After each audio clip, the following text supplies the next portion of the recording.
আজকে একটা গল্প শোনাই, কথাগুলো মন দিয়া শুনবেন। একটা মধ্যবিত্ত পরিবারের ছেলে, সে মোটামুটি সবার সাথেই খারাপ ব্যবহার করে চলতো। সে রাত 1টা 12টায় বাসায় ফিরতো। এই কারণে তার বাবা তাকে অনেক বকাঝকা করত। আর ছেলেটাও তার বাবার সাথে তর্কে জড়িয়ে যাইতো।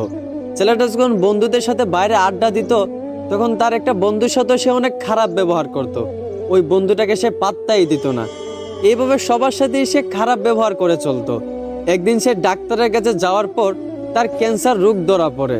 ডাক্তার তখন তাকে বলে, আপনি আর বেশি দিন বাঁচবেন না, মাত্র কয়েকদিন বাঁচবেন। এই কথাগুলো শুনে ছেলেটা অনেক কষ্ট পাইল। প্রতিদিনের মতোই সে রাত 12টার সময় বাসায় ফিরল। এইটা দেখা তার বাবা প্রতিদিনের মতোই তাকে বকাঝকা করতে লাগলো। কিন্তু অবাক করা বিষয়, প্রতিদিনের মতোই ছেলে তার বাবার সাথে তর্কে না জড়াইয়া তার বাবার গালিগুলা মন ভরে শুনতে লাগলো। আর মনে মনে ভাবতে লাগলো, হয়তো এই বাবার গালিগুলো আর কয়েকদিন পর শুনতে পাবো না। ওইদিকে তার মা ডাকতেছে, নে বাবা ভাতটা খেয়ে নে। অন্যদিন হলে সে তার মায়ের হাতে ভাতটা এত সহজে খাইতো না। কিন্তু আজ অবাক করা বিষয়, তার মায়ের হাত থেকে প্লেটটা এনে প্রাণ ভরে ভাতটা খেয়ে নিল। আর মনে মনে ভাবলো, এই বুঝি মায়ের হাতে শেষ খাওয়া। এইগুলা দেখে তার মা বাবা অনেক অবাক হয়ে গেল। এভাবে তার মা বাবার সাথে অনেক ভালো ব্যবহার করলো। তারপরের দিন সে তার বন্ধুদের সাথে আড্ডা দিতে গেল।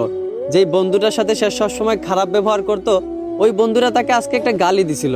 কিন্তু অবাক করা বিষয়, অন্যদিন সে একটা গালির বদলে ওই বন্ধুটাকে আরো 10টা গালি দিত। কিন্তু আজ অবাক করা বিষয়, ওই বন্ধুটা গালি দেওয়ার পর সে বন্ধুটাকে জড়িয়ে ধরে কাঁদতে লাগলো আর বলল, ভালো থাকিস রে দোস্ত। এইগুলা থেকে তার সকল বন্ধুরাও অবাক হয়ে গেল। যেই বন্ধুটা কখনো খারাপ ব্যবহার না করে থাকতে পারতো না, সেই বন্ধুটা সবার সাথে হাসি মুখে ভালো ব্যবহার করতেছে। সবাই অনেকটা অবাক হয়ে গেল। ছেলেটা আগের চেয়ে অনেক পরিবর্তন হয়েছে, আগের চেয়ে অনেক ভালো হয়ে গেছে, এখন সবার সাথেই ভালো ব্যবহার করে। এইভাবে মাসখানিক যাওয়ার পর ছেলেটা আবার ডাক্তারের কাছে যায়। ডাক্তারের কাছে যাওয়ার পর ডাক্তারকে জিজ্ঞেস করে, আপনি বলছিলেন আমি হয়তো কয়েকদিন বাঁচবো, কিন্তু প্রায় 1 মাস কেটে গেল। আপনি কি কোনো গ্যারান্টি দিতে পারবেন যে আমি আর কতদিন বাঁচবো? এইটা শুনে ডাক্তার ছেলেটাকে বলতে লাগলো, দেখেন একটা কথা শুনেন, আমি ওই দিন যে আপনাকে বলছিলাম আপনি মাত্র কয়েকদিন বাঁচবেন, এই কথাটা আপনাকে আমি মিথ্যা বলছিলাম। আর মিথ্যা বলার কারণ আপনাকে পরিবর্তন করা।